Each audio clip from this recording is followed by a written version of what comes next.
Bienvenue dans ce décryptage approfondi d'un cadre cosmologique assez extraordinaire et, il faut le dire, d'une précision mathématique vertigineuse. Aujourd'hui, on va explorer ensemble un système de pensée unique. C'est un modèle qui fait littéralement le pont entre l'architecture pure et dure de l'univers et l'évolution biologique humaine. En fait, c'est une sorte de mythologie structurelle fascinante où la physique des galaxies et notre propre ADN sont intimement liés par des mécaniques dimensionnelles ultra précises. Notre but ici n'est absolument pas de prendre parti, mais d'analyser objectivement la mécanique, la logique interne de ce gigantesque plan multidimensionnel tel qu'il est présenté dans les textes sources. On va décortiquer comment tout cela est censé fonctionner, de l'échelle galactique jusqu'au cœur de nos cellules. Au programme d'aujourd'hui, on va diviser ça en 6 grandes étapes. On commencera par le cadre interdimensionnel, avant de voir comment l'énergie circule avec les spirales stellaires. Ensuite, on plongera dans l'anatomie de la transmutation biologique, on fera un indispensable micro-récapitulatif pour bien fixer les concepts, puis on abordera le cycle d'accélération du temps, et on terminera par le point culminant de ce système, le projet Zone-Pont. Allez, c'est parti! Première partie, le cadre interdimensionnel. Pour comprendre comment l'évolution fonctionne dans ce modèle précis, il faut d'abord qu'on pose les bases de l'architecture même de cet univers. Alors, comment cet univers est-il construit ? Les textes décrivent un système qui divise la réalité en très exactement 15 dimensions. C'est une macrostructure extrêmement hiérarchisée. Par exemple, le centre métagalactique est situé dans le système d'Orion, qui correspond à la 8e dimension, tandis que le centre galactique, lui, se trouve dans la 9e dimension, du côté d'Andromède. L'idée fondamentale qu'il faut retenir ici, c'est que l'énergie cosmique n'est pas stagnante, elle ne reste pas bloquée au sommet. Elle cascade continuellement vers le bas. Pensez-y comme à une gigantesque chute d'eau cosmique. L'énergie part de ces noyaux lointains de haute dimension, traverse les strates successives et finit par atteindre notre Terre, qui est ancrée tout en bas dans la 3e dimension. Deuxième partie, les spirales stellaires et l'énergie. Avec cette immense carte interdimensionnelle en tête, la question évidente devient comment cette énergie se déplace-t-elle à travers un espace aussi vaste ? C'est là qu'intervient le concept très intéressant de spirale stellaire. En gros, ce sont les routes interstellaires de cet univers. Elles sont composées de champs électromagnétiques multidimensionnels, souvent appelés champs Merkaba dans ce système. Ces spirales créent de véritables ponts de fréquences. Sans ces ponts, les dimensions supérieures seraient totalement isolées et ne pourraient pas interagir avec la Terre. Concrètement, ces spirales agissent comme des câbles de fibre optique à l'échelle galactique, transportant des spectres de lumière bien spécifiques et des bandes de fréquences d'un système stellaire à un autre pour alimenter les dimensions inférieures. Mais l'énergie a besoin de réceptacles, de points d'ancrage, et c'est exactement le rôle de ce que les textes nomment les sceaux de cristaux stellaires. Ce sont d'infimes motifs de fréquences cristallisées. Et ce qui est insistant, c'est que la cosmologie affirme qu'on retrouve ces mêmes sceaux à la fois dans l'anatomie d'une planète, d'une étoile, et dans le corps humain. Chez l'humain actuel, ces sceaux sont à l'état latent. Ils fonctionnent en réalité comme de puissants verrous ou des disjoncteurs. Tant qu'ils restent fermés, ils maintiennent nos champs bioénergétiques strictement synchronisés avec le cycle temporel actuel de la Terre. Ils nous ancrent dans la 3e dimension et bloquent littéralement l'accès aux fréquences supérieures. Or, ces fameux ponts de fréquences stellaires ne sont pas ouverts en permanence, loin de là. Et c'est ici qu'on tombe sur un chiffre extrêmement précis du modèle, 26 556. Cela représente le nombre d'années d'un cycle temporel naturel appelé le cycle Ouiago. C'est la mécanique implacable de ce système, les alignements cosmiques qui permettent d'ouvrir ces autoroutes d'énergie et de déclencher un bond évolutif sur Terre sont extrêmement rares. Ils ne se produisent qu'à des intervalles fixes, réglés comme une horloge suisse, lors de ces immenses cycles de plus de 26 000 ans. Lorsqu'un de ces rares alignements stellaires se produit enfin, l'énergie pénètre dans le champ aurique de la Terre sous la forme de vagues massives. C'est ce qu'on appelle des infusions d'ondes stellaires. Et le système décrit ça de façon très visuelle, en associant des couleurs spécifiques à des fréquences dimensionnelles précises. Par exemple, une vague bleue correspond à l'infusion des dimensions 5 et 6. Une vague violette, ce sont les dimensions 6 et 7. Une vague dorée apporte les fréquences des dimensions 7 et 8. Et ainsi de suite jusqu'aux vagues noires bleutées ou noires argentées des dimensions supérieures. C'est une illustration claire d'un principe de cause à effet. Cette énergie invisible de haute dimension devient un spectre de lumière colorée qui pulse à travers les champs magnétiques terrestres. Troisième partie, l'anatomie de la transmutation biologique. Toute cette immense mécanique stellaire qu'on vient de voir a en fait des répercussions directes et physiques sur notre biologie.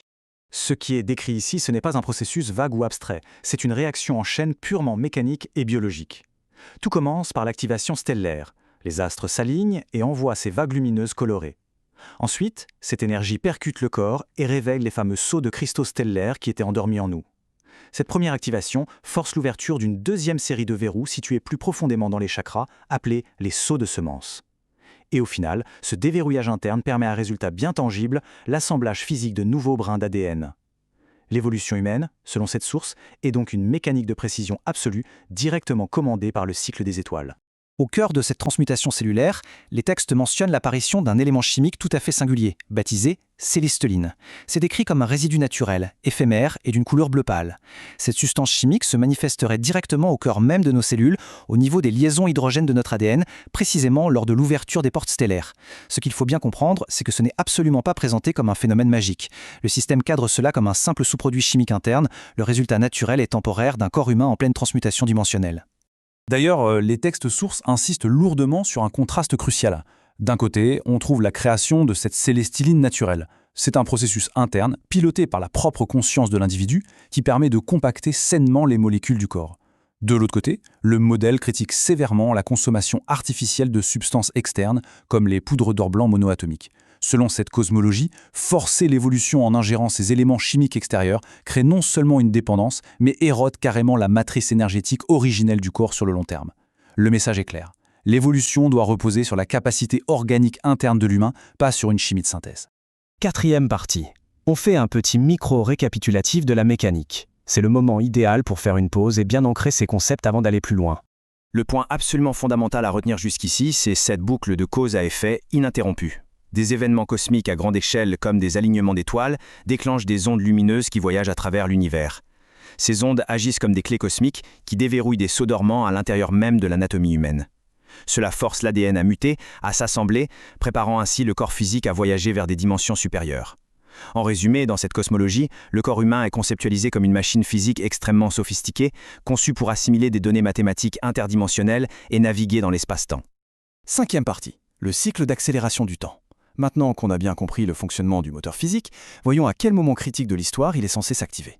On change complètement d'échelle temporelle ici. La perspective est colossale, elle s'étend sur des centaines de millions d'années.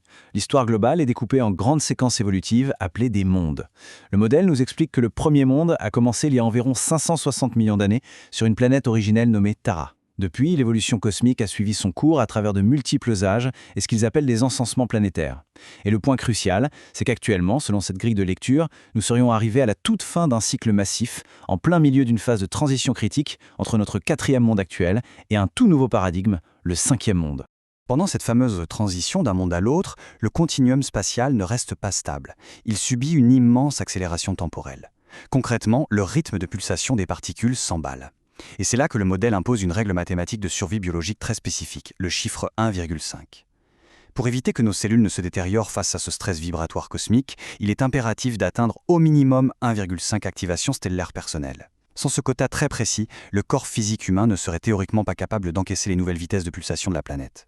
6e et dernière partie, le projet Zone Pont. C'est ici que tous les fils de cette immense cosmologie se rejoignent pour former le point culminant du récit. Les sources convergent toutes vers une fenêtre de tir temporelle bien précise, la période allant de l'an 2000 à l'an 2017. Cette tranche d'histoire récente est identifiée comme le carrefour absolu.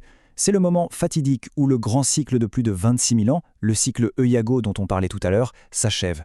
L'accélération temporelle y atteint son point maximum, créant une fenêtre inévitable de transformation biologique forcée dictée par la mécanique même de notre système solaire.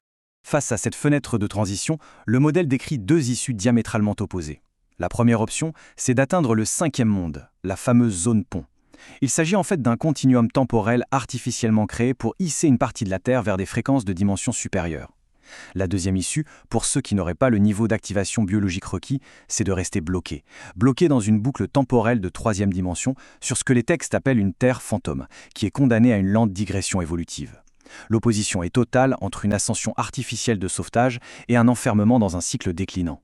Évidemment, réaliser un saut évolutif d'une telle ampleur ne se fait pas tout seul. Le système impose des conditions drastiques. D'abord, cela exige l'intervention directe d'entités qu'on appelle les gardiennes, qui possèdent la technologie pour manipuler l'espace-temps à grande échelle. Sur le plan biologique, l'humanité dans son ensemble devait assembler son ADN au niveau précis de 4,5 brins. Mais ce n'est pas tout. Cette manœuvre de la zone pont avait aussi un but hautement stratégique. Échapper à une clôture de fréquence, une sorte de brouilleur cosmique imposé par des forces antagonistes appelées les Dracozeta. On voit bien comment le système superpose une géopolitique interstellaire complexe à la mécanique pure de l'ADN humain. Si on dézoome pour regarder l'histoire dans sa globalité, on s'aperçoit que ce projet de zone pont ne sort pas de nulle part. Il trouve sa justification dans un événement lointain, le grand cataclysme de la planète originelle Tara il y a 550 millions d'années. Cet événement cataclysmique est décrit comme la véritable chute originelle. Suite à cela, un vaste pacte de sauvetage cosmique a été mis en place, le pacte de Palaïdor. Et tout ce plan tactique visait un seul objectif, étalé sur des éons, réussir à orchestrer ce fameux décalage temporel artificiel qui devait se refermer en 2017. C'est littéralement pensé comme une mission de secours s'étendant sur des millions d'années. Il y a une phrase très intéressante dans les textes sources qui justifie légalement l'existence de cette immense manipulation du temps. Je cite « Mais occasionnellement, une planète et ses peuples s'attirent des ennuis qui ont des conséquences profondes pour de nombreux systèmes planétaires. Et dans ces cas, l'intervention dans le cours de l'évolution est permise. » Cette seule phrase est fascinante, car elle établit une sorte de faille légale dans les lois cosmiques, justifiant qu'on puisse créer de toutes pièces une réalité artificielle, la zone pont, pour corriger une chronologie qui avait été tragiquement brisée. Face à une architecture stellaire aussi vaste, un système qui connecte de manière aussi stricte la génétique humaine, la chimie cellulaire, l'histoire cosmique et des grilles multidimensionnelles, une réflexion de fond s'impose. On peut se demander pourquoi. Pourquoi l'esprit humain ressent-il ce besoin viscéral de bâtir des cosmologies d'une précision mathématique aussi extrême pour donner du sens à sa propre évolution? Pourquoi ce besoin de rationaliser notre place dans l'univers à travers des cadres aussi vastes et complexes? Cette profonde quête d'ordre, de sens et de connexion aux étoiles est, au fond, peut-être le mystère le plus captivant de tous.